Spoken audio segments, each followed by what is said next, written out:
Good afternoon everyone. तो दोस्त आज हम आ चुके हैं सीए फाइनल का एक बहुत शानदार सा चैप्टर जिसका नाम है सप्लाई, उसका रिवीजन करने। ये सप्लाई का रिवीजन होल टुगेदर आपका बहुत अच्छे से होगा। इसमें मैं सारे सर्कुलर क्लैरिफिकेशंस वो भी कवर करूंगा, ठीक है। तो यार आ जाओ यार। सबसे पहले sir, what you mean by term supply, और इसी सप्लाई टर्म पे जीएसटी की बातें होती है। तो अगर supply of goods and services होगा तभी हम जीएसटी की बातें करेंगे। सबसे पहले सर, गुड्स और सर्विसेज। तो गुड्स और सर्विसेज मतलब क्या? गुड्स मतलब every movable property is called as goods. एक और चीज, grass attach to the land, उसे भी क्या कहेंगे? गुड्स। एक्शनेबल क्लेम्स, ऐसे क्लेम जिसपे हम बाद में एक्शन ले सकते हैं, कोई भी सिविल सूट कर सकते हैं, उन्हें कहा जाता है एक्शनेबल क्लेम। तो एक्शनेबल क्लेम भी क्या कहलाएंगे? गुड्स। और सर्विसेज मतलब anything other than goods. Goods को हटा दो तो हर चीज क्या बन जाएगी? Services. Excluding money and securities, इसका मतलब है मनी और सिक्योरिटी के ऊपर जीएसटी की बातें नहीं होगी। अब सिक्योरिटी में क्या क्या आएगा दोस्त? सिक्योरिटी में शेयर्स, बॉन्ड, डिबेंचर, फिर derivative contract, forex contract, mutual fund की यूनिट्स, ये सारी तमाम चीजें आ जाएगी हमारा कहां पे? सिक्योरिटी में। एक और चीज सर, मनी और सिक्योरिटी तो जीएसटी के बाहर है, पर इनसे रिलेटेड सर्विसेज जीएसटी के अंदर है। फॉर एग्जाम्पल, अगर हमने मनी एक्सचेंज कराया जैसे 2000, और 2000 में अब मैंने आपको 500 के 4 नोट्स दिए, इसमें मैंने अलग से कुछ कमीशन नहीं लिया। पर ऐसा भी तो हो सकता है कि सर 2000 में मैंने आपको 500 के सिर्फ 3 नोट दिए। तो जब मैंने आपको सिर्फ 3 नोट दिए, 500 रुपए मैंने मेरा कट रखा, मैंने मेरा कमीशन रखा, तो क्या सिर्फ इस 500 रुपए पे सर जीएसटी की बातें होगी? हाँ बेटा, इस 500 रुपए पे जीएसटी की बातें होगी। क्या मान के होगी सर? सर्विस मान के होगी। बोलो बात क्लियर है क्या? एक और चीज, शेयर खरीदो बेचो, फॉरेन एक्सचेंज खरीदो बेचो, इसके ऊपर कोई जीएसटी की बातें नहीं होती है।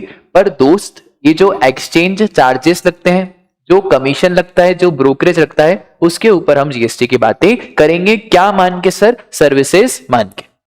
बोलो बात क्लियर है क्या? इसके बाद होता है सर हमारा कंसिडरेशन। आखिरकार कंसिडरेशन की डेफिनेशन क्या होती है? कंसिडरेशन का मतलब समथिंग इन रिटर्न, और समथिंग इन रिटर्न में आप समझना ध्यान से, पेमेंट इन मनी और अदरवाइज। कंसिडरेशन कैश में भी हो सकता है और काइंड में भी हो सकता है। काइंड का मतलब क्या होता है सर?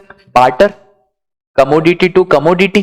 फॉर एग्जाम्पल, मैं आपको पढ़ा रहा हूं, अब आप मुझे फीस कैश में भी दे सकते हो, पर आपने कहा सर आपको मोबाइल फोन की जरूरत है और मेरे पापा की मोबाइल फोन की शॉप है, तो मैंने कहा एक काम करो, जो मेरी फीस है फॉर एग्जाम्पल 10,000 रुपीज, इस 10,000 रुपीज का तुम मुझे एक मोबाइल फोन दे दो जिसकी वैल्यू भी कितनी है?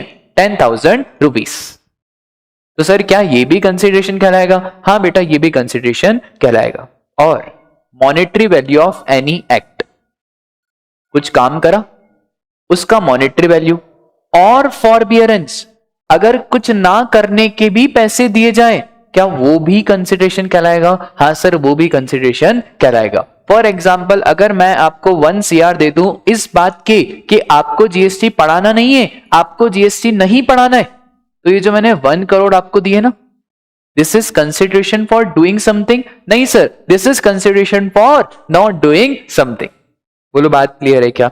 अच्छा, कंसिडरेशन सर कोई भी दे सकता है, रेसिपिएंट भी दे सकता है, या रेसिपिएंट के बिहाफ पे कोई थर्ड पर्सन भी दे सकता है। अल्टीमेटली मुझे तो मेरी फीस से मतलब है, फिर चाहे आप दो, या आपके बिहाफ पे आपके पापा दें, या आपके बिहाफ पे आपकी मम्मी दें, या आपके बिहाफ पे कोई आपके चचेरे भाई दें, आपके मामा दें, कोई भी दें, ठीक है।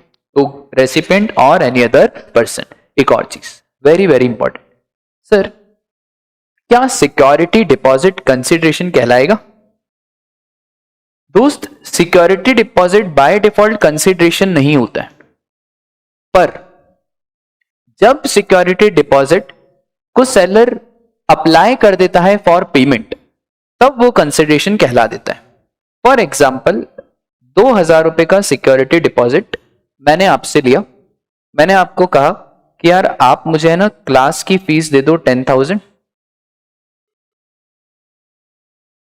और इस क्लास की फीस में 2,000 रुपए सिक्योरिटी डिपॉजिट इंक्लूडेड है। नॉर्मली तो सर सिक्योरिटी डिपॉजिट पे कोई जीएसटी वीएसटी लगता है नहीं, तो 10,000 में से 2,000 गए, कितना बचा? 8,000 बचा हमारा फीस का अमाउंट। अब समझना क्या हुआ, आपने कहा सर मैं अभी आपको पैसे नहीं दूंगा, मैं आपको बाद में पैसे दूंगा। तो मैंने बोला ठीक है, कोई दिक्कत की बात नहीं है। बाद में आपने मुझे 6,000 रुपए तो दे दिए, अब बचे 2,000। तो मैंने कहा बेटा आपके 2,000 और बचे। आपने कहा सर एक काम करो ना, ये 2,000 रुपए आप एडजस्ट कर दो, जो हमने आपको इनिशियल 2,000 रुपए सिक्योरिटी डिपॉजिट के दिए थे, इस 2,000 रुपए को आप क्या कर दो, एडजस्ट कर दो। तो अगर ये एडजस्ट कर दिया सिक्योरिटी डिपॉजिट, क्या तब ये कंसिडरेशन का पार्ट बन जाएगा? हाँ सर, तब ये कंसिडरेशन का पार्ट बन जाएगा, और क्योंकि ये कंसिडरेशन का पार्ट बन गया तो अब हम इस पे जीएसटी की बातें करेंगे। बोलो बात क्लियर है क्या? एक और चीज, अगर कोई सब्सिडी सेंट्रल गवर्नमेंट या स्टेट गवर्नमेंट ने दी है तो वो कंसिडरेशन का पार्ट नहीं बनेगा। इसका मतलब है सर जो सब्सिडी है, इस सब्सिडी के अमाउंट को डिडक्ट करने के बाद जो वैल्यू आएगी उसके ऊपर हम जीएसटी की बातें करेंगे। बोलो बात क्लियर है क्या? इसके बाद बिजनेस क्या होता है? देखो सरकार ने बिजनेस की डेफिनेशन बहुत शानदार दी, हर चीज को सरकार ने बिजनेस में कवर कर दिया। चाहे हम वन टाइम एक्टिविटी करें, चाहे हम रेगुलर बेसिस पे करें, या रेगुलर बेसिस ना भी हो तब भी वो क्या कहलाएगा सर? बिजनेस कहलाएगा। तो any trade, commerce, manufacture, profession, even if there is no pecuniary benefit, भले कोई फाइनेंशियल गेन ना हो तब भी वो क्या कहलाएगा? बिजनेस। मेमोरेंडम के मेन ऑब्जेक्ट भी बिजनेस में आएंगे और जो इंसिडेंटल ऑब्जेक्ट है वो भी बिजनेस में आएंगे, no matter there is volume या कंटिन्यूटी। मतलब साल में एक ट्रांजैक्शन करा तो भी वो सर बिजनेस का पार्ट बन जाएगा। सर क्लब, एसोसिएशन जो फैसिलिटीज दे रहे हैं अपने मेंबर्स को वो भी बिजनेस है। हाँ सर वो भी बिजनेस है। जो बड़े बड़े मॉल, फिर आपका इमेजिका, क्रीसेंट वाटर पार्क, ये वाटर पार्क पैसे लेते हैं आपसे फॉर एडमिशन, तो क्या वो भी बिजनेस है? हाँ वो भी बिजनेस है। Sir service as a holder of office, managing director हो आप, होल टाइम डायरेक्टर हो, उस होल टाइम डायरेक्टर के कारण आप कुछ सर्विसेज कंपनी को दे रहे हो, क्या वो भी बिजनेस है? हाँ सर। जो रेस क्लब है, घोड़ा गाड़ी, ये घोड़ा गाड़ी वाले जो घोड़े दौड़ा रहे हैं, ये जो घोड़े दौड़ाने की सर्विसेज दे रहे हैं, क्या ये भी बिजनेस है? हाँ सर। और गवर्नमेंट, लोकल अथॉरिटी अगर कुछ काम कर रही है, म्यूनिसिपैलिटी कोई काम कर रही है, तो वो भी बिजनेस की कैटेगरी में आएगा। ठीक है। एक और चीज, वोकेशन भी बिजनेस है। वोकेशन का मतलब क्या होता है बेटा? फॉर एग्जाम्पल अगर हमको किसी काम करने का शौक है और हमने उस काम की डिग्री विग्री ले ली, हॉबी, फॉर एग्जाम्पल मुझे बाल काटने का शौक है तो मैंने लैक्मे सैलून से बाल काटने की डिग्री विग्री ले ली, अब मुझे क्या कहलाया जाएगा यार? Now I am vocation. ठीक है, तो वोकेशन में बिजनेस का पार्ट बन जाएगा। Very very important, family. Sir family क्या है? जीएसटी के हिसाब से फैमिली क्या है समझना। Spouse and children are always the part of family. मतलब पति के लिए पत्नी, पत्नी के लिए पति, और सर आजकल पति के लिए पति और पत्नी के लिए भी पत्नी। Spouse and children are always the part of family. Parents, grandparents, brothers, sister, ये फैमिली का पार्ट तभी बनेंगे अगर ये डिपेंडेंट होंगे। इसका मतलब है sir parents, grandparents, brothers, sisters family का पार्ट नहीं बनेंगे अगर ये इंडिपेंडेंट है। बात समझ में आई क्या? सर इसके बाद स्पेसिफाइड एक्शनेबल क्लेम क्या होता है? स्पेसिफाइड एक्शनेबल क्लेम का मतलब है lottery, betting, gambling, casinos, online money gaming, WinZO, ये सब आ जाते हैं हमारे कहां पे? Specified actionable claim. ठीक है। अब सर हम ऑफिशियली हमारा चैप्टर शुरू करेंगे, कॉन्सेप्ट ऑफ सप्लाई। इसमें जनरली 2 सेक्शन है, सेक्शन 7, सेक्शन 8, और 3 स्केड्यूल है, स्केड्यूल 1, स्केड्यूल 2 और स्केड्यूल 3। सबसे पहला है section number 7। Section number 7 sub section 1 क्या कहता है कि सर आखिरकार सप्लाई है क्या? देखो 3 चीजें, एक्टिविटी, बिजनेस कंसिडरेशन। अगर ये तीनों चीजें फुलफिल होगी तभी वो चीज सप्लाई बनेगी। एक्टिविटी मतलब सर एक्टिविटी में बहुत सारी चीजें आती है। एक्टिविटी में आता है हमारा सेल हो, एक्सचेंज हो, फिर बार्टर हो। ये सारी चीजें कहां पे आ जाती है हमारी एक्टिविटी। तो सरकार ने बोला एक्टिविटी होनी चाहिए, बिजनेस होना चाहिए। बिजनेस में वो सारी एक्टिविटी आ गई, मैन्युफैक्चर आ गया, ट्रेडिंग आ गया, प्रोफेशन आ गया, वोकेशन आ गया, वन टाइम एक्टिविटी आ गया, भले उसमें रेगुलेटरी हो या ना हो। कंसिडरेशन होना चाहिए। कंसिडरेशन का मतलब क्या होता है सर? समथिंग इन रिटर्न, या तो रेसिपेंट दे दे या रेसिपेंट के ब्याह पे कोई और दे दे। जब ये तीनों चीजें होगी तभी सप्लाई बनेगी। इसका मतलब है अगर एक भी चीज नहीं हुई तो वो सप्लाई का पार्ट नहीं बनेगी। आई बात समझ में? तो ये तीनों चीजों का होना बहुत जरूरी है। फॉर एग्जाम्पल अगर मैं कल को आपको फ्री में पढ़ा रहा हूं तो एक्टिविटी तो है, प्रोफेशन, बिजनेस भी है, पर कंसिडरेशन नहीं है। क्योंकि कंसिडरेशन नहीं है तो इसके ऊपर जीएसटी की बातें नहीं होगी, क्योंकि जो सप्लाई ही नहीं बना तो फिर सर जीएसटी की बात हम कैसे कर सकते हैं? बोलो बात क्लियर है? तो सर क्या क्या आएगा? Sale, transfer, barter, exchange, licence, rental, ये सारी activity for a consideration in the course और फर्दरेंस ऑफ बिजनेस। आई बात समझ में? अब दो चीजें याद रखना यार। सर ये एक्सचेंज क्या होता है? देखो फर्क होता है, एक्सचेंज और बार्टर में फर्क होता है। बार्टर मतलब एक कमोडिटी के बदले में कमोडिटी आना, उसे बोलते हैं बार्टर। एक्सचेंज मतलब दोस्त फॉर सपोज करो मुझे नया आईफोन 15 प्रो खरीदना है, मेरे पास पुराना आईफोन पड़ा हुआ है।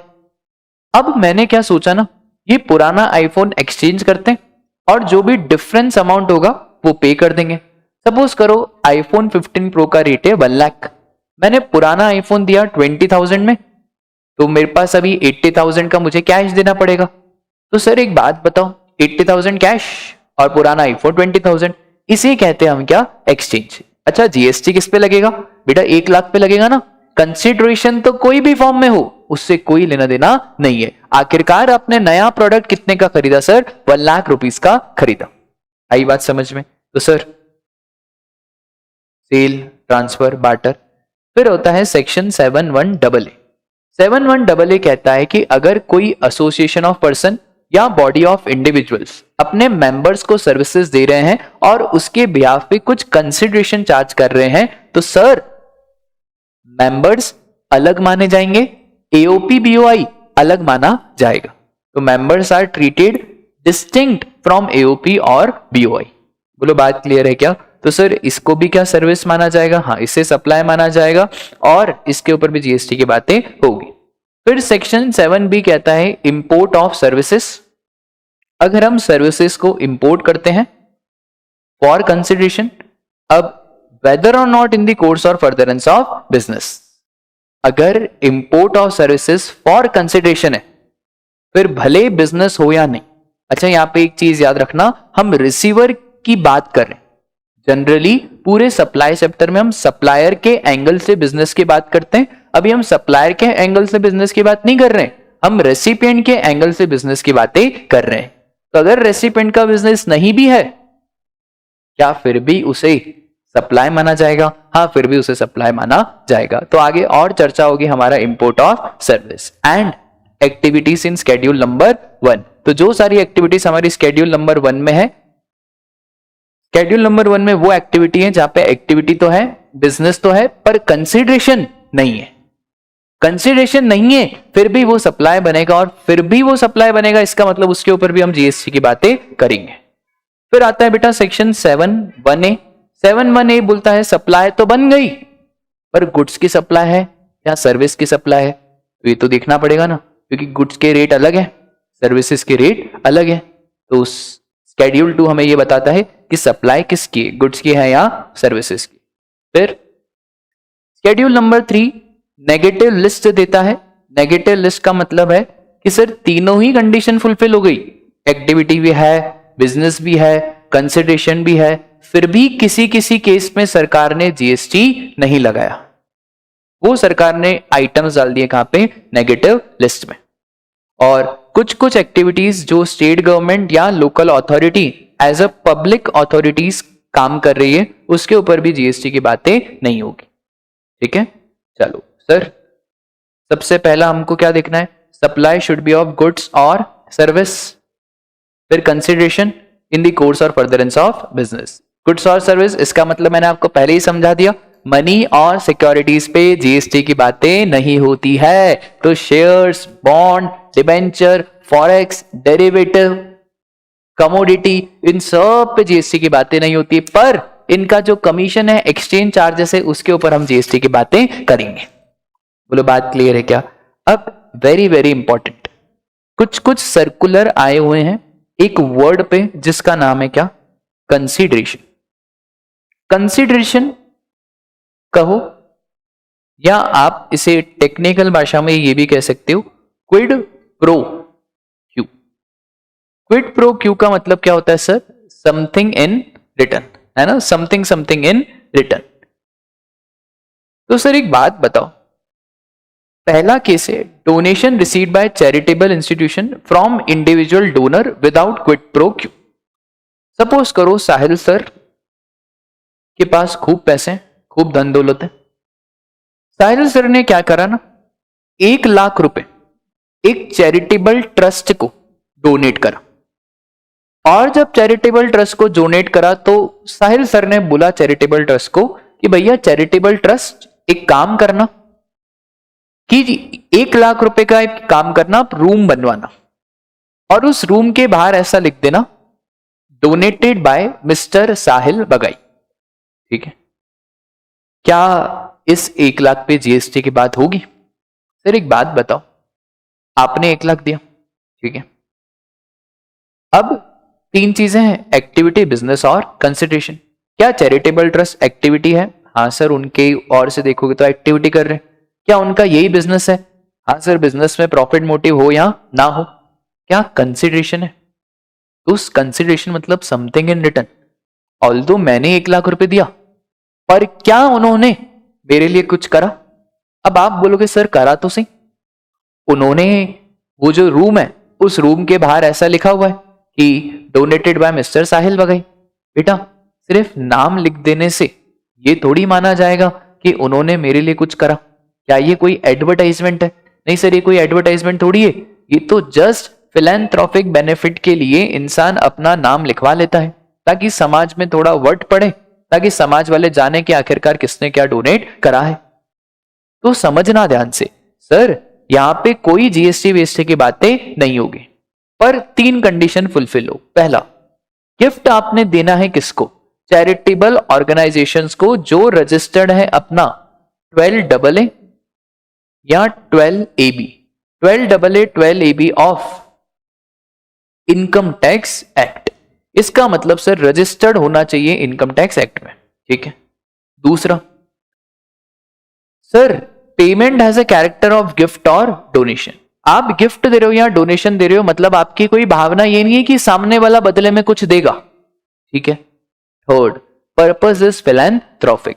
फिलैंथ्रोपिक पर्पस का मतलब होता है कि सर कोई कमर्शियल गेन नहीं है और कोई एडवर्टाइजमेंट नहीं है। पर सपोज करो सर आपने डोनेट करा 1,00,000 रुपए और आपने 1,00,000 डोनेट करके चैरिटेबल वालों को बोला एक काम करना, इस रूम के आगे एक और चीज लिखवा दो, donated by mister CA Sahil Bagai, CA final indirect tax mentor, new classes starting from फलाना फलाना डेट। तो सब समझना ध्यान से, क्योंकि अब मैंने ये सब लिखवा दिया ना, now this is an advertisement.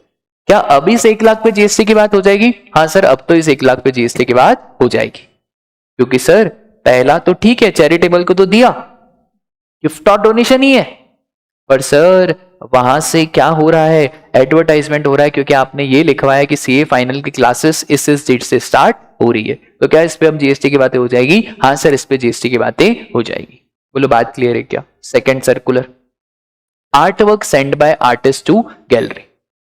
Sir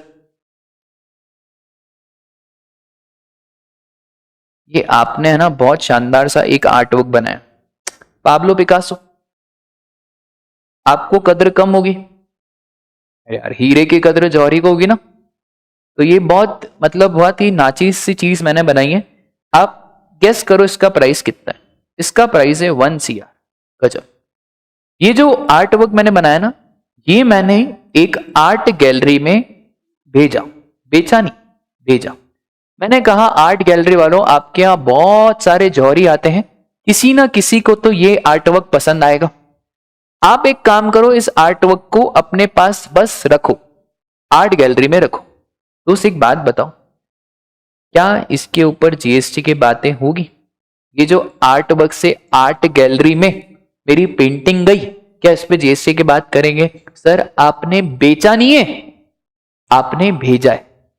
बेचना अलग होता है, भेजना अलग होता है। This is mere a transfer transaction, this is not cell.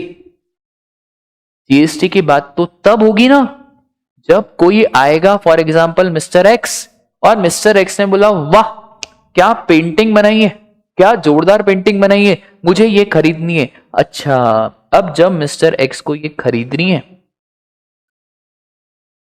तब हम जीएसटी की बातें करेंगे। तो यार समझना ध्यान से कि सर आर्टिस्ट ने जो गैलरी को आर्ट वर्क भेजा वो सप्लाई नहीं है, बिकॉज गैलरी से आर्टिस्ट के पास कोई कंसिडरेशन फ्लो नहीं होगा। पर जब बायर एक पर्टिकुलर आर्ट वर्क सिलेक्ट कर लेगा, पसंद कर लेगा, उसके बाद ही वो सप्लाई बनेगा। बोलो बात क्लियर है? तीसरा circular sir, no supply of services by the insured to insurance company. समझना ध्यान से, एक नई चीज रहती है नो क्लेम बोनस। ये नो क्लेम बोनस क्या होता है? देखो जनरली क्या होता है ना, जैसे मैंने मेरा इंश्योरेंस लेके रखा है, अब हर साल मुझे एक चीज बहुत सताती है, यार हर साल मेरा प्रीमियम जा रहा है और कुछ हो तो रहा नहीं है। तो जैसे मैंने मेडिक्लेम कराया, हर साल मेरा प्रीमियम जा रहा है पर कुछ हो ही नहीं रहा है, ना मेरा एक्सीडेंट हो रहा है, सब मेरे को सब बढ़िया है, हेल्थ भी बढ़िया है, अब कुछ हो ही नहीं रहा है। तो मेरा मन बड़ा खट्टा हो गया। मैंने फोन लगाया एजेंट को, मैंने बोला यार एजेंट मुझे यार इंश्योरेंस में मजा नहीं आ रहा है, मैं इंश्योरेंस बंद करा रहा हूं। तो एजेंट ने बोला सर बंद मत कराओ। मैंने बोला क्यों यार? बोले सर आपने क्या क्लेम लिया है? मैंने बोला नहीं, मैंने कोई क्लेम नहीं लिया है, और जो छोटे मोटे खर्चे हुए हैं ना वो मैंने खुद ही बियर कर लिए। क्या अब मैं 100 200 500 रुपए का क्लेम लूं? कुछ बड़ा खर्चा होगा हॉस्पिटलाइजेशन का तब लेंगे। तो इस एजेंट ने मुझे बोला सर एक स्कीम है मेरे पास। मैंने बोला बोलो। अगर आप क्लेम नहीं करोगे तो जो आपका 5 लाख का पॉलिसी है ना उसको मैं 10 लाख कर दूंगा। तो मैंने बोला ठीक है, 5 लाख के पॉलिसी को तुम क्या कर दो 10 लाख। पर सर आपको एक वादा करना पड़ेगा। मैंने बोला क्या वादा करना पड़ेगा? बोले आपको अभी इसमें कोई क्लेम नहीं करना पड़ेगा। मैंने बोला ठीक है, मैं वैसे भी क्लेम नहीं कर रहा हूं छोटे खर्चों का, मैं क्लेम नहीं करूंगा। मुझे एक बात बताओ, ये जो मैंने क्लेम नहीं करा, क्या ये मैंने एक सर्विसेज दी क्या इंश्योरेंस कंपनी को? सर ये कैसी बात हुई? ये तो आपका राइट है, ये तो आपका अधिकार है, ये तो आपकी इच्छा है कि आपको क्लेम करना है तो करो, नहीं करना है तो मत करो। तो सर सर्कुलर बहुत ही सिंपल सा आया। सर्कुलर ने कहा कि अगर इंश्योर्ड ने क्लेम नहीं करा और क्लेम ना करने की वजह से उसका पॉलिसी अमाउंट बढ़ गया है तो इसके ऊपर कोई जीएसटी वीएसटी की बातें नहीं होगी। ऐसा नहीं माना जाएगा कि आपने सर्विसेज दी, इंश्योर्ड ने इंश्योरर को सर्विसेज दी। किस बात की सर्विसेज? क्लेम ना करने की सर्विसेज।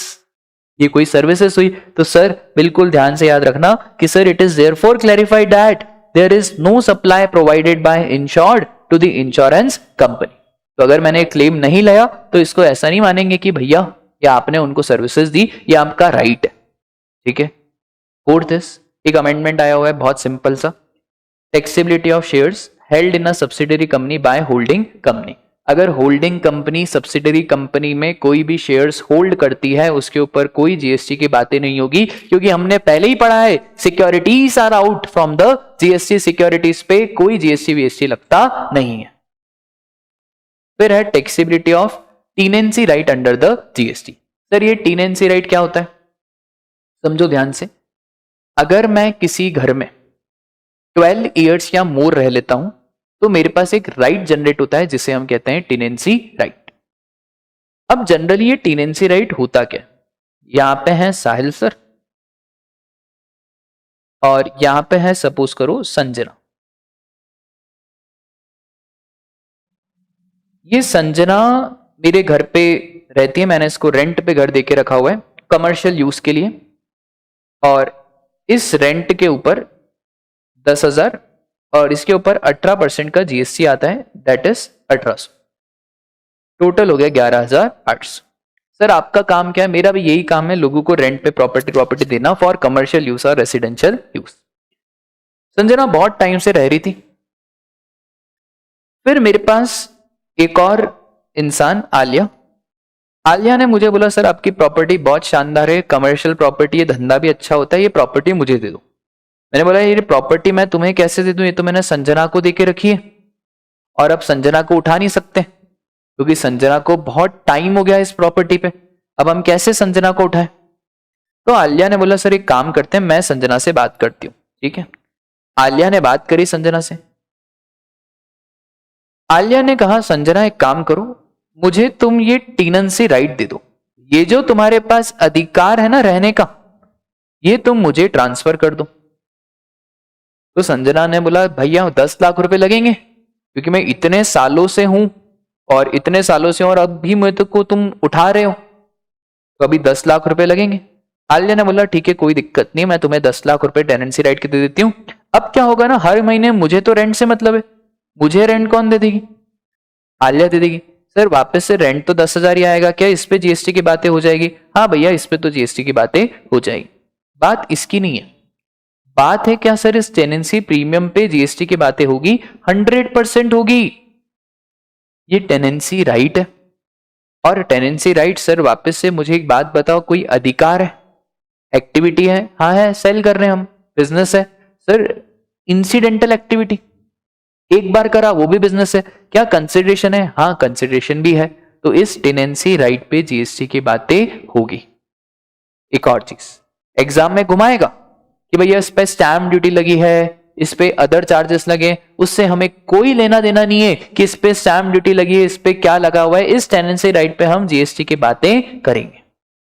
पर residential dwelling for residential use is exempt from GST. मतलब अगर मैंने घर किसी रेसिडेंशियल यूज के लिए दिया है तो उसके रेंट पे कोई जीएसटी की बातें नहीं होती है। तो सर अगर उसका टेनेंसी राइट हो तो बेटा उसका टेनेंसी राइट हो तो उसके ऊपर कोई जीएसटी की बातें नहीं होगी। बोलो बात क्लियर है क्या? इसका मतलब है sir tenancy right are liable for GST, पर एक केस में टेनेंसी राइट पे जीएसटी की बातें नहीं होगी अगर residential property for residential use है। ठीक है, इसमें नया टेनेंट आए या टेनेंट छोड़ के जाए, बातें वही रहेगी एज इट इज सेम। ठीक है, इसके बाद है सर हमारा priority sector lending certificate, PSLC certificate. Sir ये प्रायोरिटी सेक्टर लेंडिंग सर्टिफिकेट क्या होता है? जनरली क्या होता है, फॉर सपोज करो दो बैंक है, एक है बैंक ऑफ बड़ौदा, एक है state bank of India. Reserve bank of India सबके ऊपर कुछ ना कुछ टर्म्स एंड कंडीशन लगाती है, और रिजर्व बैंक ऑफ इंडिया कहती है कि भैया बैंक ऑफ बड़ौदा आपको 100 करोड़ रुपए का लोन एग्रीकल्चर सेक्टर को देना है। सपोज करो agriculture sector is one of the priority sector of India. अब बैंक ऑफ बड़ौदा ने सपोज करो 90 करोड़ का ही लोन दिया, अब इसको 10 करोड़ शॉर्ट पड़ रहा है। स्टेट बैंक ऑफ इंडिया ने 110 करोड़ का लोन देके रखा है, इसके ज्यादा पड़ रहे हैं। तो स्टेट बैंक ऑफ इंडिया क्या करेगा ना, 10 करोड़ के सर्टिफिकेट PSLC के इधर ट्रांसफर कर देगा। तो जब 10 करोड़ के सर्टिफिकेट ट्रांसफर करे, क्या इसके ऊपर जीएसटी की बातें होगी? हाँ सर इसके ऊपर जीएसटी की बातें होगी। Priority sector lending certificate are not securities, और इसके ऊपर हम गुड्स मान के इसके ऊपर जीएसटी की बातें करेंगे। बोलो बातें क्लियर हुई क्या सर? इसके बाद है हमारा liquidated damages, compensation and penalty. ये नया इंसर्ट हुआ है, बिल्कुल ध्यान से देखना। सर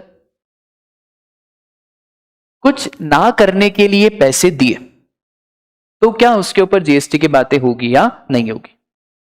3 चीजें, पहला रिफ्रेन फ्रॉम एन एक्ट, दूसरा टॉलरेट एन एक्ट, और तीसरा टू डू एन एक्ट।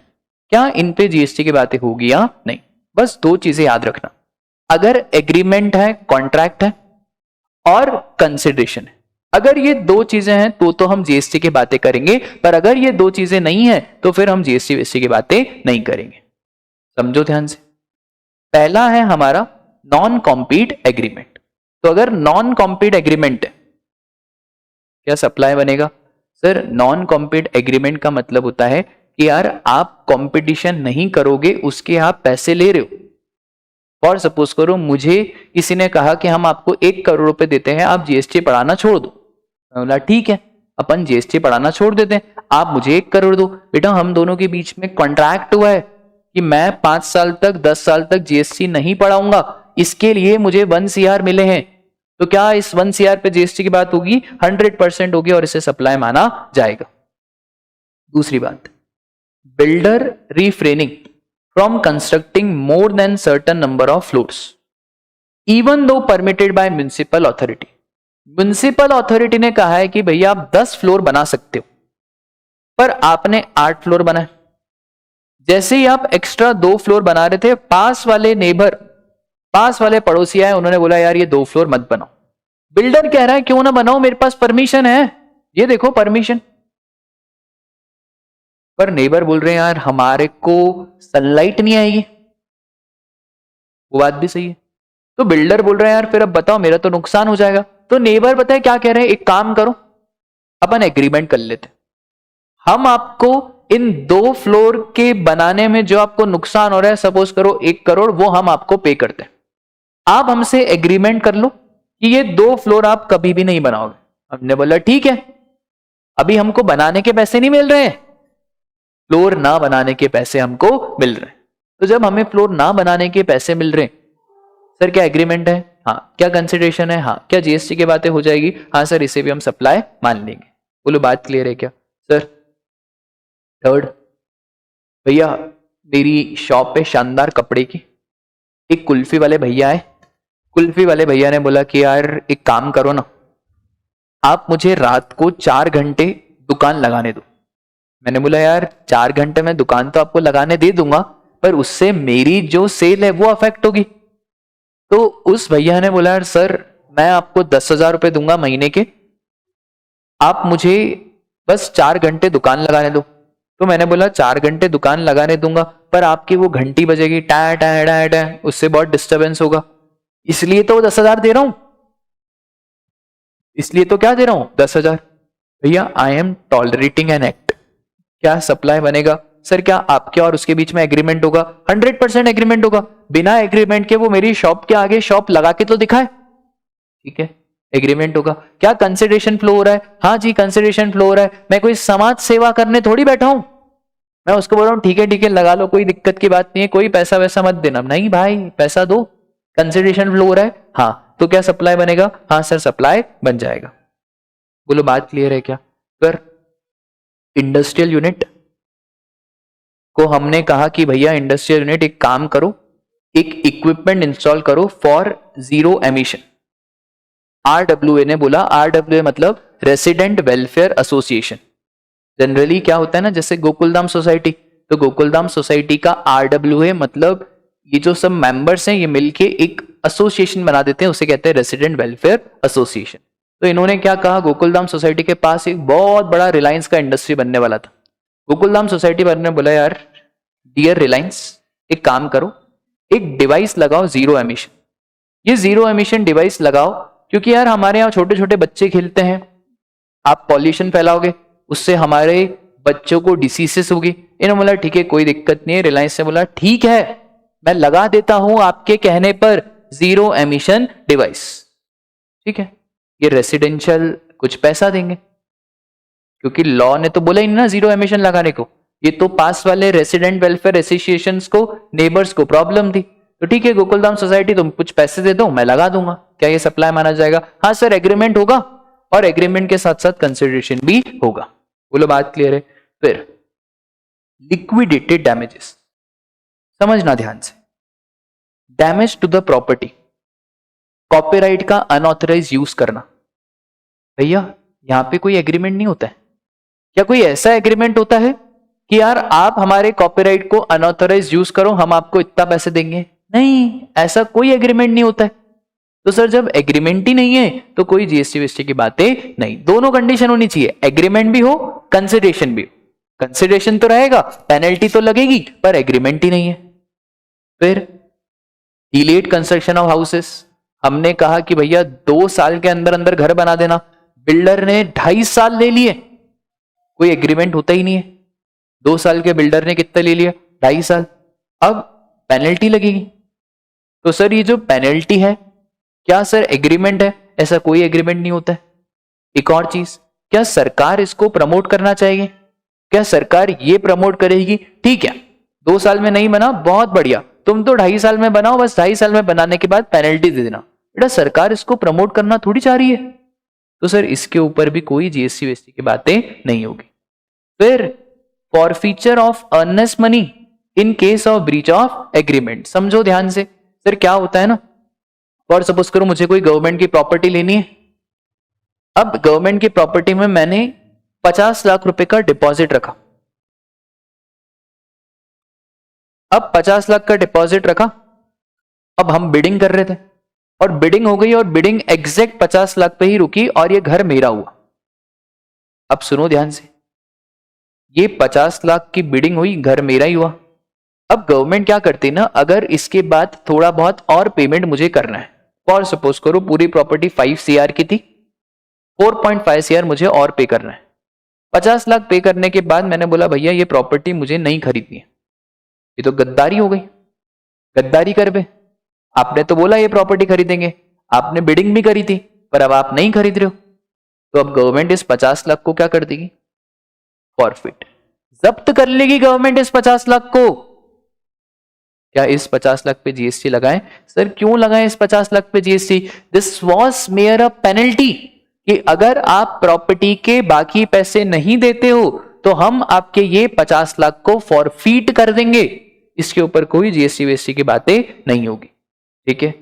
फिर सर अगर एक कॉन्ट्रैक्ट है, मैंने आपको कुछ गुड्स बेचा, मैंने आपको कहा 2 महीने के अंदर अंदर पेमेंट कर देना, अगर 2 महीने के अंदर अंदर पेमेंट नहीं करा तो इंटरेस्ट लगेगा, लेट फीस लगेगी, पेनल्टी लगेगी। सर क्या इसके ऊपर जीएसटी की बातें हो जाएगी? हाँ सर इसके ऊपर जीएसटी की बातें हो जाएगी, क्योंकि मैंने आपको पहले ही कह दिया था कि 2 महीने के अंदर अंदर पेमेंट कर देना। इसका मतलब इंप्लाइड कॉन्ट्रैक्ट हम दोनों के बीच में शुरू से ही आ गया था। इसके बाद ट्रांसपोर्ट ऑफ पैसेंजर, आप गए नहीं, आपकी टिकट थी, आप गए नहीं, आप गए नहीं तो सर फिर वो कैंसिलेशन चार्जेस लगेंगे। क्या उस कैंसिलेशन चार्जेस पे जीएसटी की बातें होगी? हाँ सर उस कैंसिलेशन चार्जेस पर जीएसटी की बातें होगी।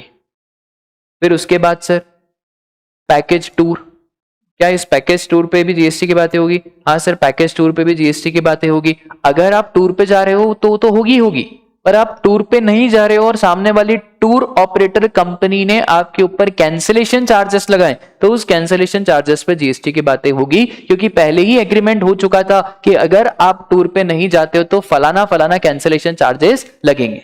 याद करो वो दिन जब आप ट्रेन की टिकट बुक करते हो, जब आप फ्लाइट की टिकट बुक करते हो, जब आप फ्लाइट की टिकट बुक करते हो तो वहां पे लिखा रहता है कि cancellation charges will apply if you cancel the flight or train within the 24 hours or 48 hours as the case may be।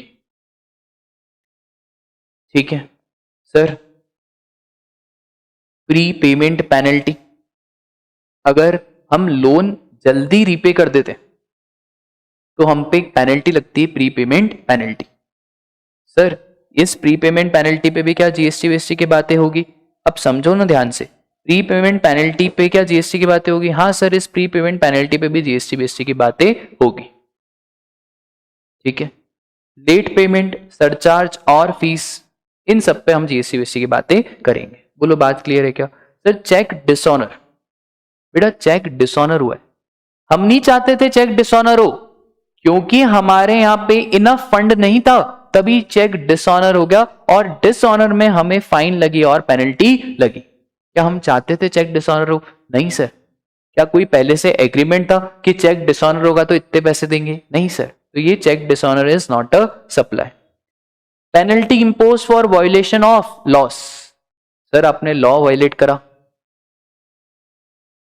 दारू पी के गाड़ी चला रहे हो, फिर पुलिस वाले ने रोका, ट्रिपलिंग, पुलिस वाले ने रोका, लॉ का वायलेशन करा, मिनिस्ट्री ऑफ कॉर्पोरेट अफेयर्स की साइट पे जो डॉक्यूमेंट जिस समय सबमिट करना था आपने डिले करा, जीएसटी रिटर्न आपने लेट फाइल करा, सर आपने लॉ का वायलेशन करा है, उसके लिए पेनल्टी लग रही है, सरकार नहीं चाहती थी आप लॉ का वायलेशन करो, इसलिए this is not a supply.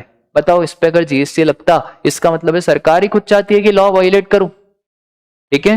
फिर सैलरी का फॉरफीचर क्या होता है ना, जब आप नई जॉब ज्वाइन करते हो तो जनरली 1 साल 2 साल का टर्म रहता है। अगर आप इस 1 साल 2 साल के टर्म के पहले पहले रिजाइन मार दो तो आपका एक सैलरी का अमाउंट फॉरफीट किया जाता है, आपकी सैलरी रिलीज नहीं करेंगे। सर ये जो फॉरफीचर ऑफ सैलरी है, this is also not a supply.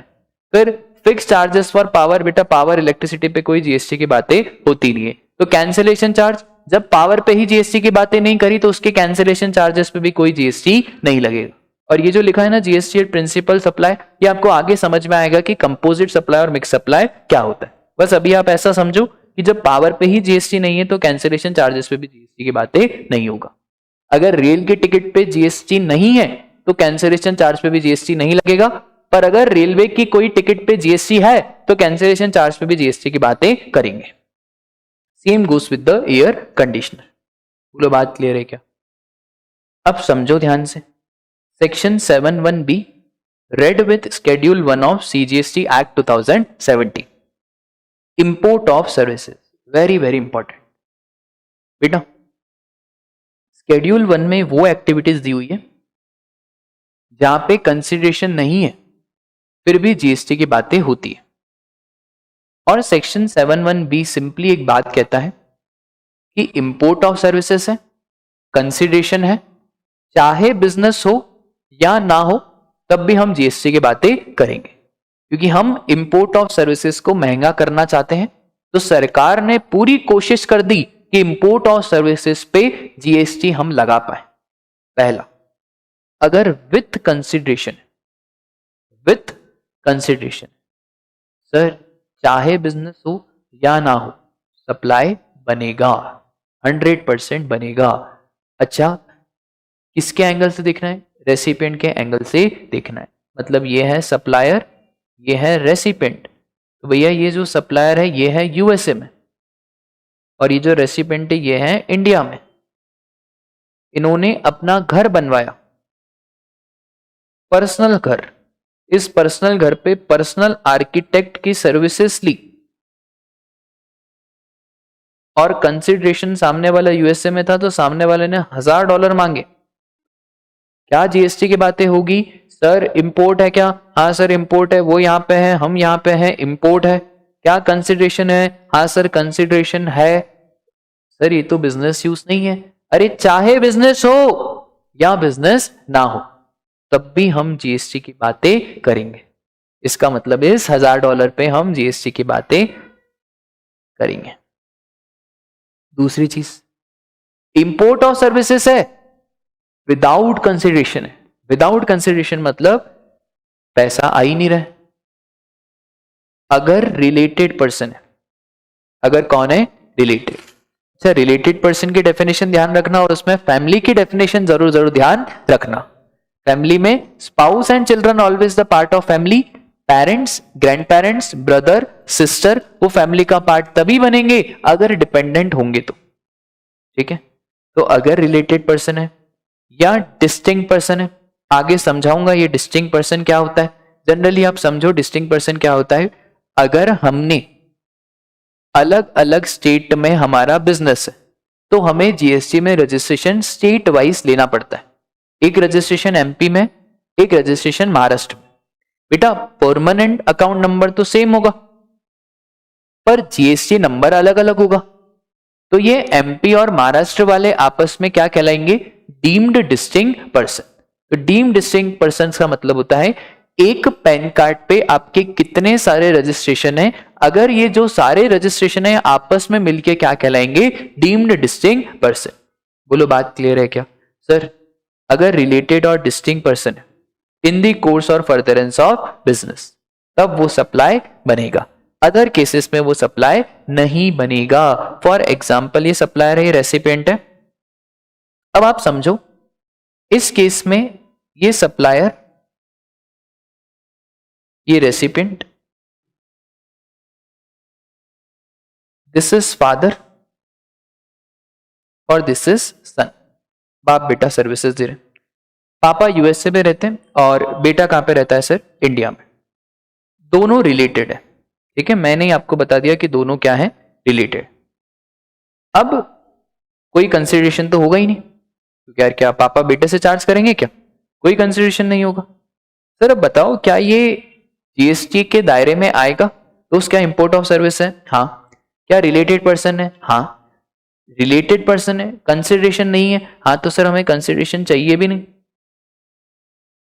बस हमें तो क्या देखना है? Related person. अगर ये रिलेटेड पर्सन है तो हाँ जीएसटी की बातें होगी, पर अगर ये नॉट रिलेटेड पर्सन हुआ तो मतलब ये डिपेंडेंट नहीं है, इंडिपेंडेंट है, तो फिर कोई जीएसटी बीएसटी की बातें नहीं होगी। बात समझ में आई क्या? चलो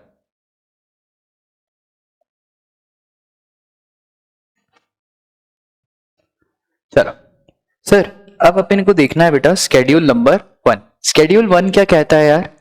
एक्टिविटी है, बिजनेस है, और अगर कंसिडरेशन नहीं भी है तब भी हम जीएसटी की बातें करेंगे। तो कंसिडरेशन नहीं भी है तब भी क्या वो सप्लाई बन जाएगा? हाँ सर तब भी वो सप्लाई बन जाएगा। तो स्केड्यूल 1 में बेटा 4 पैरा है। Para number 1, para number 2, para number 3 और पैरा नंबर 4। चारों पैरा फटाफट से। पैरा नंबर 1, पैरा नंबर 1 कहता है परमानेंट ट्रांसफर और disposal of business assets where ITC has been availed. अगर आपने कोई भी बिजनेस असेट्स को परमानेंटली ट्रांसफर करा है जिसमें आपने आईटीसी लेके रखी है, तो भले फिर आपने उसको फ्री में भी ट्रांसफर करा हो तब भी वो आपका सप्लाई बन जाएगा। लॉजिकल है ना यार? समझो ध्यान से कि सर यहां पे है सप्लायर, यहां पे है रेसिपिएंट। दोस्त जिस सप्लायर ने एक एसेट खरीदी है 1 लाख रुपए की, इस 1 लाख रुपए पे 18,000 का जीएसटी है, टोटल हो गया 1,18,000। एक बात बताओ, जब हमने एसेट खरीदी तो हमने सरकार को मनी मन एक वादा कर दिया कि इस एसेट को हम हमारे बिजनेस के यूज के लिए यूज करेंगे, पर आपने वादा तोड़ दिया। आपने तो कहा वादे होते ही तोड़ने के लिए। आपने इस एसेट को बिजनेस यूज के लिए यूज नहीं करा, आपने इस एसेट को सेल कर दिया, डिस्पोज कर दिया, फ्री में बेच दिया। सर अब ये जो आईटीसी ली है ना, इस आईटीसी को रिवर्स करना पड़ेगा। आईटीसी को रिवर्स करना बोलो या इस सेल वाले ट्रांजैक्शन को क्या बना दो? सप्लाई बना दो। बात एक ही है। तो परमानेंट ट्रांसफर होना चाहिए of business assets where ITC has been availed. दोस्त अगर मैंने आईटीसी ली ही ना हो तो अगर सर आपने आईटीसी नहीं लिए मतलब आपको गुड्स 1,18,000 का पड़ा और आपने कोई क्रेडिट लिया ही नहीं है, फिर अगर आपने फ्री में भी सप्लाई करा तो क्या वो सप्लाई बनेगा? सर फिर क्यों सप्लाई बनेगा? तो कंडीशन क्या है? आपने आईटीसी ली हुई होनी चाहिए। अगर सरकार ने आईटीसी ब्लॉक करके रखी है तो सर फिर भी वो सप्लाई नहीं बनेगा। दूसरा देखो, Dhruv gives old laptops to his friend free of cost. Sir क्या ये सप्लाई बन जाएगा? हाँ सर सप्लाई बन जाएगा, provided Dhruv has taken input tax credit on the laptops. फिर एसी परमानेंटली ट्रांसफर करी पर एसी पे आईटीसी ब्लॉक्ड है, फिर आपने भले फ्री में ट्रांसफर करी तो भी ये सप्लाई नहीं बनेगा, क्योंकि बेटा एसी पे जो इनपुट टैक्स क्रेडिट है वही क्या है? ब्लॉक है। Second, supply between related person और डिस्टिंक्ट पर्सन। पहले समझो रिलेटेड पर्सन क्या होता है। Officer director of one another business. Sir दो बिजनेसेस हैं, ऑफिसर्स हैं, उनके डायरेक्टर्स हैं, क्या दोनों रिलेटेड माने जाएंगे? हाँ रिलेटेड माने जाएंगे, ठीक है। एक बिजनेस में मैनेजिंग डायरेक्टर, अदर डायरेक्टर सब आपस में रिलेटेड माने जाएंगे। फिर पार्टनरशिप फर्म में पार्टनर्स रिलेटेड माने जाएंगे। एम्प्लॉयर और एम्प्लॉय आर रिलेटेड पर्सन। अब very very important, third person control 25% voting stock shares of them. Suppose करो यहां पे है सी लिमिटेड और ये सी लिमिटेड ए लिमिटेड को भी कंट्रोल करती है, बी लिमिटेड को भी कंट्रोल करती है। ए लिमिटेड में इसका है 25% और बी लिमिटेड में इसका है 30%। अब समझो ना ध्यान से, सर ये थर्ड पर्सन ए लिमिटेड को भी कंट्रोल कर रही है और बी लिमिटेड को भी कंट्रोल कर रही है, 25% से ज्यादा वोटिंग पावर है, शेयर्स हैं, तो ऐसा माना जाएगा ये ए लिमिटेड और बी लिमिटेड आपस में रिलेटेड पर्सन कहलाएंगे। तो ए लिमिटेड और बी लिमिटेड आपस में कौन कहलाएंगे? रिलेटेड पर्सन कहलाएंगे। बोलो बात क्लियर है क्या? फिर sir one of them controls other, एक थर्ड पर्सन दोनों को कंट्रोल कर रहा है, such persons are controlled by a third person, are the members of same family. Family की डेफिनेशन हम ऑलरेडी पढ़ चुके हैं, एजेंट है, डिस्ट्रीब्यूटर है, ये सब आपस में रिलेटेड पर्सन कहलाएंगे। सिर्फ आपको ध्यान क्या रखना है, एक फैमिली वाला ध्यान रखना और एक 25% वाला ध्यान रखना। डिस्टिंक्ट पर्सन, एक ही पैन कार्ड पे अलग अलग रजिस्ट्रेशन लेके रखे हैं, उन्हें कहा जाता है डिस्टिंक्ट पर्सन। एक और चीज सर बहुत इंपॉर्टेंट, मेरा एक ऑफिस एमपी में, दूसरा ऑफिस महाराष्ट्र में। एमपी वाला तो जीएसटी में रजिस्टर्ड है, महाराष्ट्र वाला जीएसटी में रजिस्टर्ड नहीं है, क्योंकि महाराष्ट्र में हम अल्कोहलिक लिकर बेचते हैं, तो अल्कोहलिक लिकर तो जीएसटी के बाहर है। तो मुझे एक बात बताओ सर, क्योंकि ये महाराष्ट्र वाला रजिस्टर्ड नहीं है, तो क्या ये दोनों डीम्ड डिस्टिंक्ट पर्सन नहीं करेंगे? अरे भाई दोनों है तो आप ही के ना। तो सरकार ने बोला कि जब दोनों ही एंटिटी आपकी है तो आप दोनों आपस में डीम्ड डिस्टिंक्ट पर्सन कहलाओगे। और अगर मेरा एक और रजिस्ट्रेशन यूपी में, तो सर ये दोनों भी आपस में डीम्ड डिस्टिंक्ट कहलाएंगे। हाँ सर ये दोनों भी आपस में डीम्ड डिस्टिंक्ट कहलाएंगे। तो डीम्ड डिस्टिंक्ट पर्सन का मतलब क्या होता है, क्योंकि जीएसटी में रजिस्ट्रेशन स्टेट वाइज होता है, तो आपके हर स्टेट के हिसाब से अलग अलग रजिस्ट्रेशन होगा, तो ये सब एंटिटी आपस में डीम्ड डिस्टिंक्ट पर्सन कहलाएगी। बात क्लियर है क्या? सर देखो ध्यान से, transaction supply between related person और distinct person, supply of goods और सर्विसेज बिटवीन रिलेटेड और डिस्टिंक्ट पर्सन, इसे भी हम सप्लाई मानेंगे, क्योंकि लॉ मेकर को भरोसा नहीं है। लॉ मेकर को लगता है कि जो रिलेटेड पर्सन है ना, उस पे जो ट्रांजैक्शन होगा वो आर्म्स लेंथ प्राइस पे नहीं होगा, दैट इज फेयर प्राइस पे नहीं होगा। क्योंकि सर ट्रांजैक्शन फेयर प्राइस पे नहीं होगा और लॉ मेकर को लगता है भैया यहां पे चोरी के ज्यादा चांसेस है, यहां पे ज्यादा चोरी हो सकती है, तो लॉ मेकर ने इसको भी क्या बनाया है? सप्लाई बनाया है। आई बात समझ में? देखो एक फैक्ट्री है लखनऊ में, दूसरा दिल्ली में शोरूम है, हम स्टॉक ट्रांसफर कर रहे हैं। सर क्या ये डीम्ड डिस्टिंक्ट पर्सन के बीच में जो स्टॉक ट्रांसफर कर रहे हैं इसके ऊपर जीएसटी की बातें होगी? हाँ सर 100% जीएसटी की बातें होगी। एक है लखनऊ में, दूसरी है कानपुर में, बेटा एक ही रजिस्ट्रेशन लेके रखा है। तो सर जब एक ही रजिस्ट्रेशन लेके रखा है तो थोड़ी डीम्ड डिस्टिंक्ट पर्सन कहलाएंगे। डीम्ड डिस्टिंक्ट पर्सन तो तब कहलाते हैं जब आपके 2 जीएसटी रजिस्ट्रेशन हो। एक और बात बेटा, अगर मेरा एमपी में एक आउटलेट इंदौर में, एक आउटलेट उज्जैन में, मैं चाहूं तो इंदौर और उज्जैन दोनों का अलग अलग रजिस्ट्रेशन नंबर भी ले सकता हूं, और अगर मैं चाहूं तो दोनों का एक रजिस्ट्रेशन नंबर भी ले सकता हूं। ये मेरे पास ऑप्शन है, ठीक है। अगर मैंने दोनों का एक रजिस्ट्रेशन नंबर लिया तो इंदौर और उज्जैन आपस में डीम्ड डिस्टिंक्ट पर्सन नहीं कहलाएंगे, और अगर दोनों का अलग अलग रजिस्ट्रेशन लिया तो इंदौर और उज्जैन आपस में डीम्ड डिस्टिंक्ट पर्सन कहलाएंगे। आई बात समझ में? देखो ध्यान से, moulds and dies, moulds and dies by original equipment manufacturer that are sent free of cost.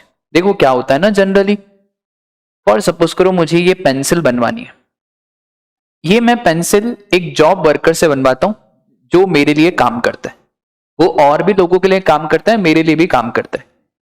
उसने बोला कि सर इसके लिए हमें मोल्ड चाहिए, डाइस चाहिए। मैंने बोला ठीक है, मोल्ड डाइस हमारे पास पड़े हैं, तुम यूज करके वापस से मुझे दे देना, या नहीं भी दोगे तो भी चलेगा। मैंने mould dies free of cost दे दिए। मुझे बताओ ये जो फ्री ऑफ कॉस्ट आपने ट्रांसफर करा, क्या ये सप्लाई बनेगा? अरे सर वो रिलेटेड पर्सन और डिस्टिंक्ट पर्सन थोड़ी है। अगर रिलेटेड पर्सन और डिस्टिंक्ट पर्सन हो तभी जाके देखना है supply of goods and services. अगर रिलेटेड पर्सन और डिस्टिंक्ट पर्सन नहीं है तो ऐसा कुछ देखने की जरूरत नहीं है। आई बात समझ में? एम्प्लॉय एम्प्लॉयर रिलेटेड है, तो सर इस केस में क्या जीएसटी की बातें हर बार हो जाएगी? देखो सरकार ने इधर एक लिमिट लगाई, अगर एम्प्लॉयर एम्प्लॉय को गिफ्ट दे रहा है पर एम्प्लॉय पर फाइनेंशियल ईयर 50,000 रुपए तक, तो कोई जीएसटी वीएसटी की बातें होने वाली नहीं है, मतलब सप्लाई नहीं माना जाएगा। पर आपने शगुन के दिए 51,000, तो फिर जीएसटी लगेगा, और जीएसटी पता है किस पे लगेगा? पूरे 51,000 पे जीएसटी की बातें हो जाएगी। आई बात समझ में? तो अगर शगुन के 51,000 दिए तो पूरे 51,000 पे जीएसटी की बातें होगी। इसके बाद perquisite by employer to employ. बेटा एक चीज होती है सीटीसी। सीटीसी का मतलब होता है cost to company.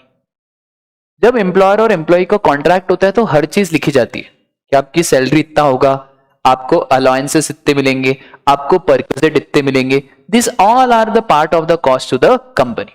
This are not gift.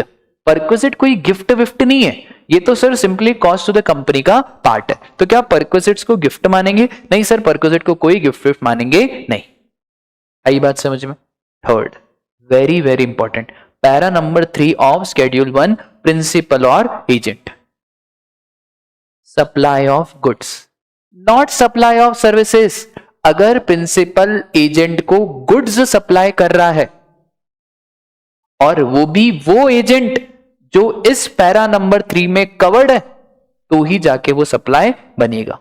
अब सुनो ध्यान से, सर 2 एजेंट होते हैं, एक सच्चा एजेंट और एक झूठा एजेंट। सच्चा एजेंट का मतलब वो होता है सर ऐसा एजेंट जो इनवॉइस अपने नाम पे बना रहा है, और झूठा एजेंट का मतलब होता है जो इनवॉइस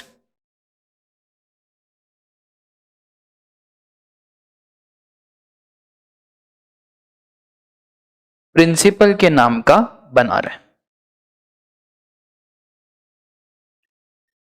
अगर इनवॉइस एजेंट अपने नाम का बना रहा है तो वो है सच्चा एजेंट जो इस पैरा में कवर्ड है। पर अगर इनवॉइस प्रिंसिपल के नाम पे बन रहा है तो वो है झूठा एजेंट, वो इस पैरा में कवर्ड नहीं है। गुड्स की बात चल रही है, सर्विसेज की बात नहीं चल रही। मतलब अगर सर्विसेज है तो चाहे सच्चा हो चाहे झूठा हो, उससे कोई लेना देना नहीं है। इसका मतलब अगर सर्विसेज फ्री ऑफ कॉस्ट सच्चे एजेंट को भी दी तो वो सप्लाई नहीं बनेगी। बात क्लियर है? तो सर सच्चा एजेंट होना चाहिए जो इनवॉइस अपने नाम पे बनाए। तो अगर इनवॉइस प्रिंसिपल के नाम पे है तो नॉट एन एजेंट, एजेंट के नाम पे है तो सर वो फिर हमारा सच्चा एजेंट कहलाएगा और इसमें कवर्ड हो जाएगा। दूसरा, डेल क्रेडिटर एजेंट। ये डेल क्रेडिटर एजेंट क्या होता है? डेल क्रेडिटर एजेंट प्रिंसिपल को इस बात की गारंटी देता है कि आपको डेटर से पेमेंट मिल जाएगा, माल बिकेगा तो सही, और बिकने के साथ बैड डेट्स आपको नहीं होगा। जो भी डेटर से पैसे देने की बात होगी उसकी जिम्मेदारी डेल क्रेडिटर एजेंट खुद अपने नाजुक से कंधों पर लेता है। मतलब सर गारंटी दे रहा है। हाँ, अगर डीसीए एक सच्चा एजेंट है, डीसीए कौन सा एजेंट है? सच्चा। तो सच्चा एजेंट है तो समझो ना यार, ये डीसीए ने कस्टमर को जो सर्विसेज दी ना, सिर्फ इसने गुड्स नहीं बेचे, गुड्स के साथ साथ इसने इंटरेस्ट की सर्विसेज भी दी। इसने एक और सर्विसेज दी कि अगर आप इतने टाइम में पैसा नहीं दोगे तो कोई दिक्कत नहीं है, पर अगर आपने 2 महीने के बाद पैसा नहीं दिया तो हम आप पे इंटरेस्ट लेंगे। तो सर ये जो इंटरेस्ट है ना, ये भी गुड्स के साथ क्लब हो जाएगा। तो समझो ध्यान से, sir interest amount will be clubbed in main supply and thus taxable. इसका मतलब है अगर गुड्स का अमाउंट है 2,80,000, इंटरेस्ट का अमाउंट है 20,000, तो जीएसटी किस पे लगेगा? सर 3 लाख रुपए पे हम जीएसटी की बातें करेंगे। पर सर एक बात बताओ, अगर इनवॉइस प्रिंसिपल के नाम पे इशू हुआ, इसका मतलब है झूठा एजेंट है। तो झूठा एजेंट है तो सर ये जो इंटरेस्ट है ये क्लब नहीं होगा, ये इंटरेस्ट तो एक प्रिंसिपल सप्लाई हो गई, और ये जो इंटरेस्ट है ये क्या हो जाएगा? एग्जेम्प्ट। एग्जेम्प्ट मतलब इस इंटरेस्ट पे कोई जीएसटी की बातें नहीं होगी। मतलब इस केस में अगर मैं बात करूं सेम एग्जांपल की, तो इस केस में सिर्फ 2,80,000 पे जीएसटी की बातें हो जाएगी। बोलो बात क्लियर है क्या? उसके बाद इंपोर्ट ऑफ सर्विसेज, ये मैं ऑलरेडी आपको बता चुका हूं। ये इंपोर्ट ऑफ सर्विसेज में क्या होता है, ठीक है बेटा, ये इंपोर्ट ऑफ सर्विसेज है और एजेंट के केस में वो गुड्स है, ठीक है, तो आप कंफ्यूज मत होना। फिर है स्केड्यूल नंबर 2। स्केड्यूल 2 बहुत सिंपल है कि सर सप्लाई तो बन गया, बच्चा तो हो गया, लड़का हुआ है या लड़की हुई है, तो सर सप्लाई तो बन गया, पर आखिरकार गुड्स की सप्लाई है या सर्विसेज की सप्लाई है वो। तो पहला, अगर टाइटल ट्रांसफर हो गया, मैंने ये पेंसिल आपको सेल कर दी, टाइटल ट्रांसफर हो गया, that is supply of goods. Title transfer नहीं हुआ है, शेयर इन गुड्स ट्रांसफर हुआ है या राइट ट्रांसफर हुआ है, राइट ट्रांसफर हुआ है, जैसे टीनेंसी राइट, ठीक है, या शेयर इन गुड्स ट्रांसफर हुआ है, तो ये कोई गुड्स की सप्लाई नहीं है, ये काय की है, सर्विसेज। बेसिकली आप ध्यान रखना, permanent transfer is always goods, temporary transfer is always services, ठीक है। और फिर स्केड्यूल 2 ऐसा कुछ काम का नहीं है, स्केड्यूल 2 आप छोड़ भी दोगे तो कोई दिक्कत की बात नहीं है, ठीक है। तो स्केड्यूल 2 आप खुद से, आपको होमवर्क दे रहा हूं मैं घर पे पढ़ने के लिए, स्केड्यूल नंबर 2, ठीक है। चलो आ जाओ, very very important, schedule number 3। Schedule number 3 is non supplies under GST. Supply तो है, एक्टिविटी है, बिजनेस है, कंसिडरेशन है, पर फिर भी हम इस पे जीएसटी की बातें नहीं करेंगे। सर कहां कहां नहीं करेंगे? सबसे पहला, एम्प्लॉय ने एम्प्लॉयर को services the in the course और फर्दरेंस ऑफ एम्प्लॉयमेंट, उस पे हम जीएसटी की बातें नहीं करते हैं, ना सैलरी पे, ना अलाउंस पे, ना परक्विजिट पे, किसी पे जीएसटी की बातें नहीं होती है। पर एक चीज याद रखो, अगर इन दी कोर्स ऑफ एम्प्लॉयमेंट नहीं है तो, फॉर सपोज करो मैं रिलायंस का एम्प्लॉय हूं, रिलायंस ने बोला, मुकेश अंबानी ने बोला मेरा personal income tax return file कर दो, मैंने बोला हो जाएगा फाइल, पर इसके अलग से पैसे लगेंगे। बोला ठीक है, इसके जब अलग से पैसे लगेंगे, तो मुकेश अंबानी ने बोला कितने लोगे, मैंने बोला 10,000। क्या ये इन द कोर्स ऑफ एम्प्लॉयमेंट है? नहीं सर, ये कोई इन द कोर्स ऑफ एम्प्लॉयमेंट नहीं है। क्योंकि ये इन द कोर्स ऑफ एम्प्लॉयमेंट नहीं है तो क्या इसके ऊपर जीएसटी की बातें होगी? हाँ सर, फिर इसके ऊपर हम जीएसटी की बातें करेंगे, ठीक है। तो इन द कोर्स और relation to employment, casual workers हो, डेली वर्कर्स हो, वर्कर तो क्या होता है? वर्कर। तो सर वर्कर तो वर्कर होता है, तो कोई भी वेजेस, सैलरी, उसके ऊपर कोई जीएसटी वीएसटी की बातें नहीं होगी। दूसरा, कोर्ट या ट्राइब्यूनल, कोर्ट या ट्राइब्यूनल कोई भी सर्विसेज दे रहे हैं जिसके लिए वो फीस ले रहे हैं, उसके ऊपर कोई जीएसटी की बातें नहीं होगी। एक और चीज, कोर्ट मतलब डिस्ट्रिक्ट कोर्ट, हाई कोर्ट और supreme court. Sir consumer dispute redressal commission, जागो ग्राहक जागो, अगर कोई भी बायर को कोई दिक्कत हुई है तो वो बायर इधर जाएगा, consumer dispute redressal commission. Sir क्या इनकी जो फीस और पेनल्टी वेनल्टी होती है उस पर जीएसटी की बातें होगी? देखो क्लैरिफिकेशन क्यों आया, कोर्ट में क्या लिखा था? District court, high court, supreme court. अब ये जो कंज्यूमर डिस्प्यूट रिड्रेसल कमीशन है, कोई कोर्ट वोट थोड़ी है। जीएसटी काउंसिल ने बोला ये कोर्ट नहीं है, पर ये कंज्यूमर के हित के लिए बना है, तो इसे एज गुड एज हम ट्राइब्यूनल मानेंगे और इसकी सर्विसेज पे भी कोई जीएसटी वीएसटी की बातें नहीं होगी। बोलो माता रानी की जय। फिर sir member of parliament, member of state legislature, Modi ji हो गए, योगी जी हो गए, फिर शिंदे जी हो गए, ये सब member of parliament, panchayat, municipality, अगर ये कोई सर्विसेज गवर्नमेंट ऑफ इंडिया को दे रहे हैं, इसके ऊपर कोई जीएसटी वीएसटी की बातें नहीं होगी।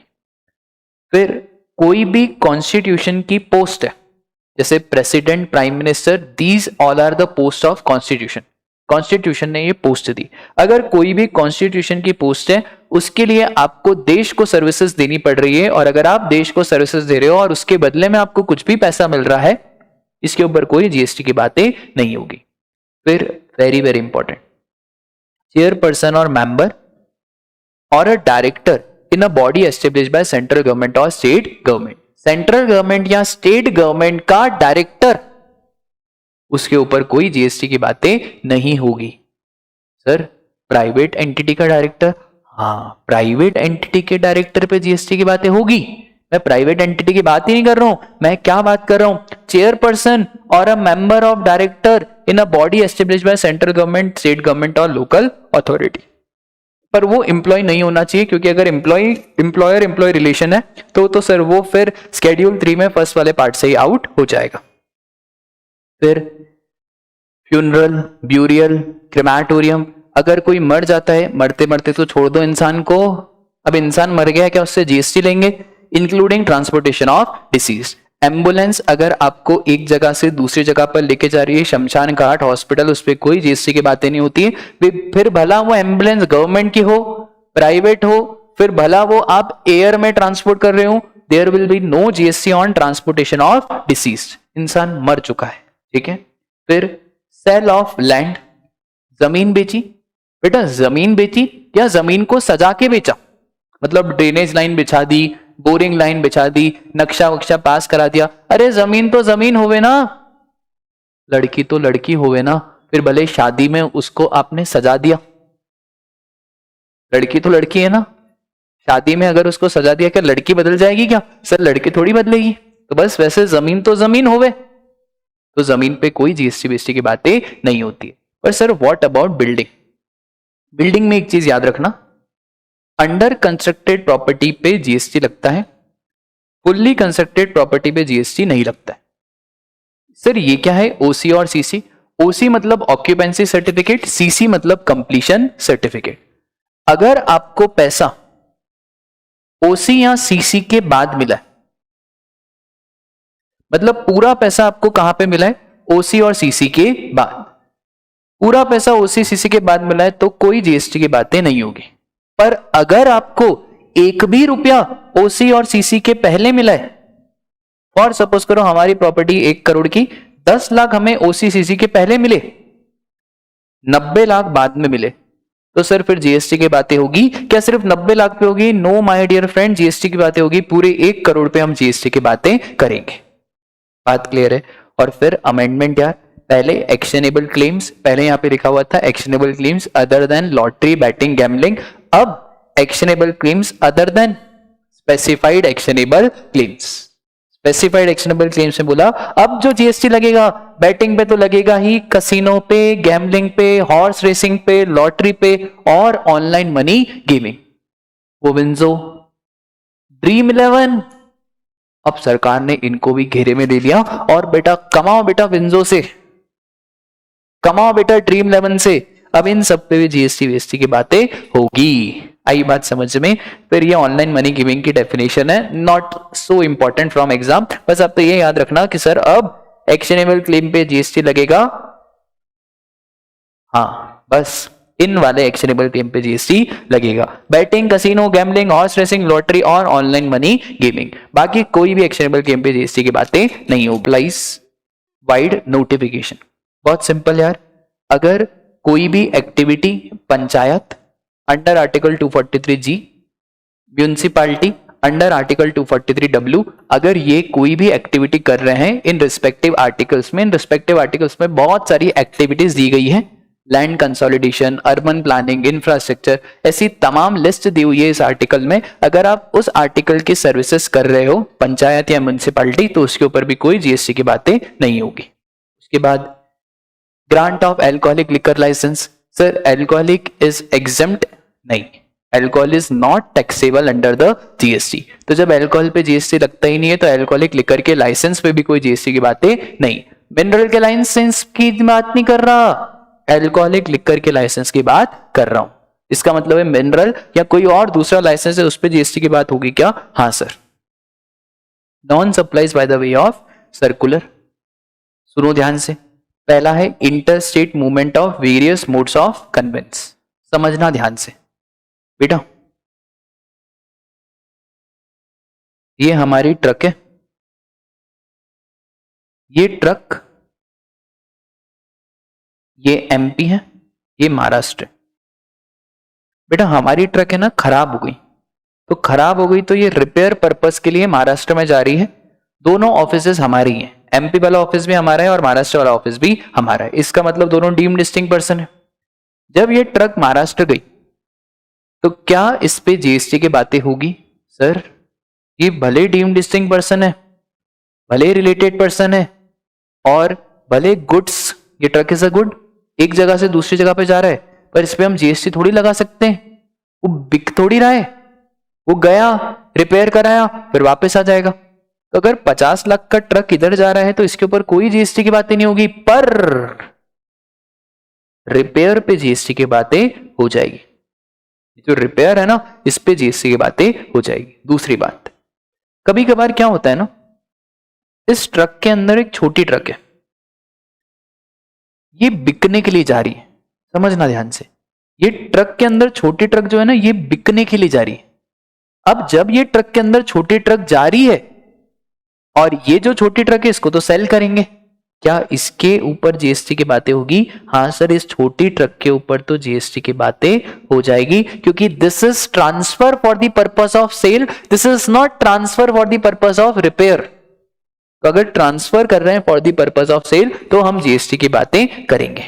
तो देखो ना यार, inter state movements of various mode of conveyance, train, bus, tanker, trailer, ट्रॉला, ये सब अगर मूव हो रहे हैं गुड्स और passenger for repair and maintenance, will be treated neither as a supply of goods nor as a supply of service। पर एक चीज याद रखना, सीजीएसटी, एसजीएसटी, आईजीएसटी लग जाएगा ऑन रिपेयर एंड मेंटेनेंस, और अगर ये सेल करने के लिए जा रहा है तो भी हम जीएसटी की बातें कर लेंगे।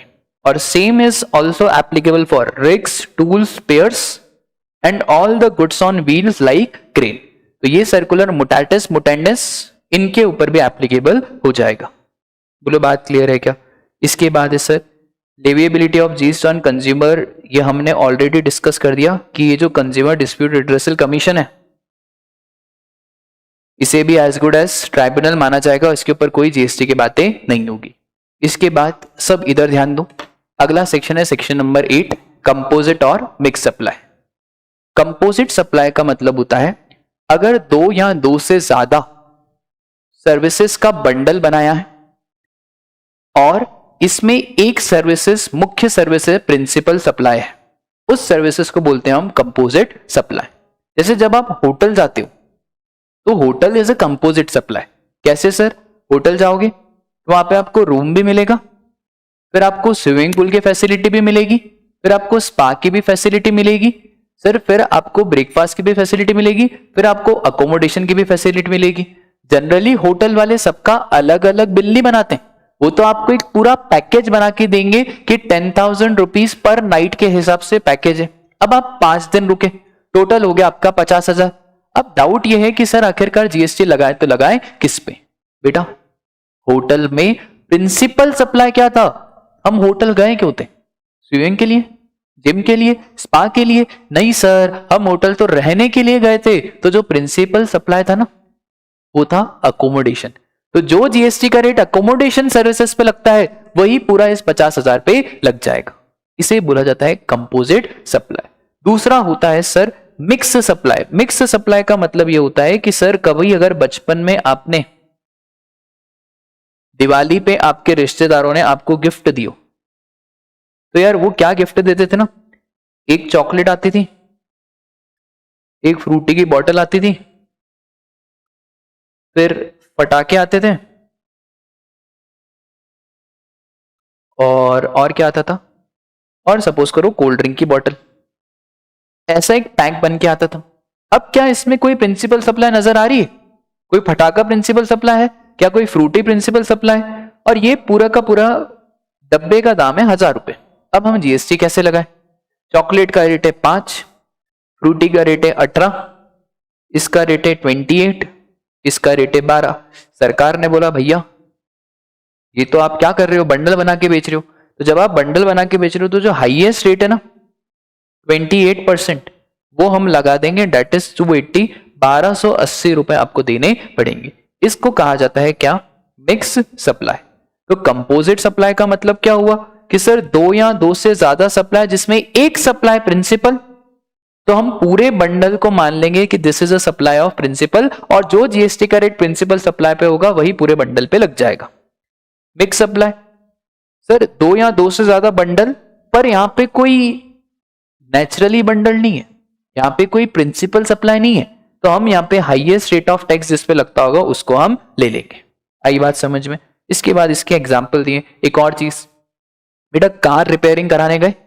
अब कार रिपेयरिंग कराने गए तो उसमें ना स्पेयर पार्ट्स का अलग लिखा हुआ था रिपेयरिंग का अलग बिल था, स्पेयर पार्ट्स पे 2000, रिपेयर पे 1000, इस पे जीएसटी रेट है 12, इस पे है 18। राजा जब अलग अलग जीएसटी का रेट दिया हुआ है तो कोई कंपोजिट और मिक्स का कॉन्सेप्ट थोड़ी लगेगा, तब तो सर फिर ये 2000 पे 12% और एक 1000 पे 18% लगेगा। तो अगर आपको इंडिविजुअली आइटम दिए हैं और इंडिविजुअल टैक्स रेट भी दिया है तो कोई कंपोजिट और मिक्स का कॉन्सेप्ट लगाने की जरूरत नहीं है। उसके बाद कुछ क्लैरिफिकेशन। पहला है प्रिंटिंग इंडस्ट्री। दोस्त, बुक बनवा रहा हूं, एनुअल रिपोर्ट बनवा रहा हूं, इस केसेस में जो मेन सर्विसेज है ना वो प्रिंटिंग की है। मुझे बताओ, अगर मैं मेरी जो बुक बनवा रहा हूं, तो जब मैं मेरी बुक बनवा रहा हूं तो जो प्रिंटर वाले भैया हैं, क्या वो कागज की सर्विस इंपॉर्टेंट है? नहीं, वो प्रिंटर वाले भैया सर्विसेज जो दे रहे हैं ना, वहां पे कागज की कीमत कुछ भी नहीं है, वहां पे सर्विसेज किसकी है सर? प्रिंटिंग की। तो जो मेन सर्विस है वो किसकी है भैया? प्रिंटिंग। तो जीएसटी का रेट लगेगा प्रिंटिंग के हिसाब से, डेट इज प्रिंटिंग सर्विसेज को मान के।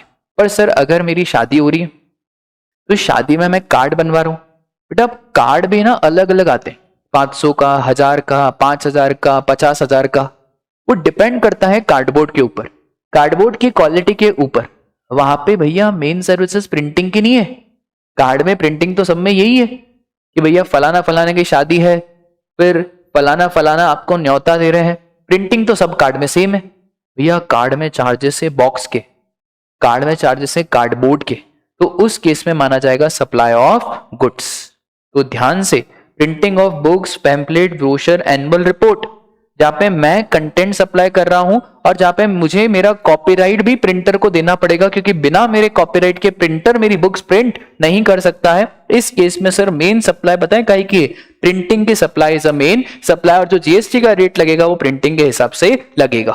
पर printed envelopes, letter card, sorry, best friend, love you, ऐसे लेटर कार्ड बनाते हो ना आप। अभी फरवरी आ रहा है, 14 फरवरी, तो एक शायर है, उसकी एक शायरी है कि यूं ही फरवरी के दिन कम नहीं हुए, कि यूं ही किसी ने फरवरी के दिन नहीं घटाए, कमबख्त फरवरी ने बहुत दिल तोड़े हैं। तो सर फरवरी ने बहुत दिल तोड़े हैं, पर इस बार आपका दिल बन जाए उसके लिए आप अच्छे अच्छे लेटर कार्ड लेके जाना। और भाई ये लेटर कार्ड 50 रुपए से 500 रुपए तक रेंज करता है। सर ये सब चीजों में ना मेन उसकी क्वालिटी है, उस कार्डबोर्ड की क्वालिटी है। और लेटर कार्ड एक कागज में भी लिख के दे सकते हो, तो सर वो तो कागज का 5 रुपए का, पर वो कार्डबोर्ड की क्वालिटी का 500 रुपए का। Printed box, tissue, napkin, wallpaper, यहां पे सर जो मेन है ना that is supply of goods. आई बात समझ में? बोलो पक्का? सर इसके बाद है retreading of tyres. Retreading of tyres का मतलब ये होता है कि सर टायर पे रबड़ चढ़ाना। अगर हम टायर पे रबड़ चढ़ा रहे हैं तो जो सामने वाला सर्विसेज दे रहा है वो रबड़ चढ़ाने की सर्विसेज है, वो टायर बेचने की सर्विसेज नहीं दे रहा है। पर अगर हम वो टायर खरीद रहे हैं जिसपे ऑलरेडी रबड़ चढ़ा हुआ है तो उसे हम कहेंगे सप्लाई ऑफ गुड्स। बोलो बात क्लियर है क्या? बस इसी के साथ आपका सप्लाई चैप्टर का रिवीजन खत्म होता है। आप लोग फटाफट से इस चैनल को सब्सक्राइब करो, लाइक करो, और प्लीज आप अपने दोस्तों से शेयर करो, और जरूर आप कमेंट जरूर करना इस वीडियो पे कि आखिरकार आपको पढ़ के कैसा लगा।